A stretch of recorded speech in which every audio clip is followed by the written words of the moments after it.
বাংলাদেশের কৃষিভিত্তিক সমাজে নারীদের অংশগ্রহণ আজ আর নতুন কিছু নয়, কিন্তু এই ধারার মাঝে কয়েকজন নারীর অবদান বিশেষভাবে উল্লেখযোগ্য।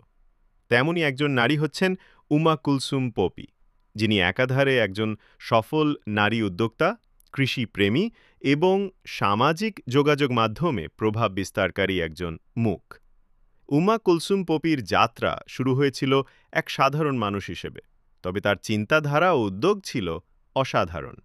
উচ্চশিক্ষা শেষ করে অনেকেই চাকরির পেছনে ছোটেন, কিন্তু পপি বেছে নিয়েছিলেন ভিন্ন এক পথ, কৃষি এবং উদ্যোক্তা হিসেবে নিজেকে প্রতিষ্ঠিত করার পথ।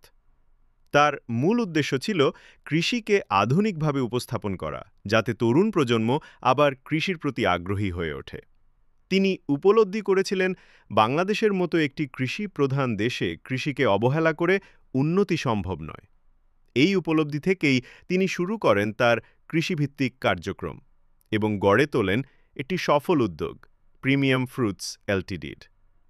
উমা কুলসুম পপি শুধু নিজের জন্যই নয়, বরং আশেপাশের মানুষদের জন্য কর্মসংস্থানের সুযোগ তৈরি করেছেন। তিনি সহ-প্রতিষ্ঠাতা হিসেবে গড়ে তুলেছেন প্রিমিয়াম ফ্রুটস এলটিডি, যেখানে চাষাবাদের আধুনিক পদ্ধতি, অর্গানিক কৃষি ও সঠিক বিপণন ব্যবস্থার মাধ্যমে দেশের কৃষিকে এগিয়ে নেওয়া হচ্ছে। এই প্রতিষ্ঠানে ফলমূল, শাকসবজি ও অন্যান্য কৃষিজ পণ্য উৎপাদন ও বিপণনের কাজ করা হয়। এছাড়াও বিভিন্ন প্রশিক্ষণের মাধ্যমে স্থানীয় কৃষকদের আধুনিক কৃষি সম্পর্কে সচেতন করা হয়।